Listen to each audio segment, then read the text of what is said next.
بات ہو سکتی ہے جو لوگوں کو اللہ تعالیٰ کی طرف بلائے اور خود بھی نیک عمل کرے اور فرمانبرداری کے اظہار کے لیے کہے کہ میں فرمانبرداروں میں سے ہوں۔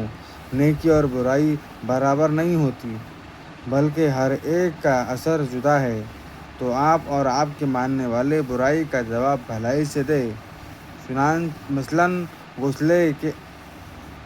غصے کے جواب میں بردباری، سختی کے جواب میں نرمی۔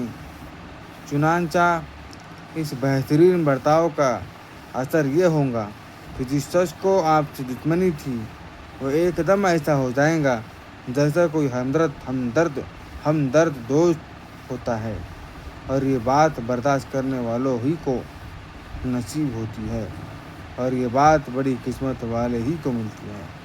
اس آیت سے معلوم ہوا کہ داعین اللہ کو بہت زیادہ صبر، استقلال اور عمدہ اخلاق کی ضرورت ہے۔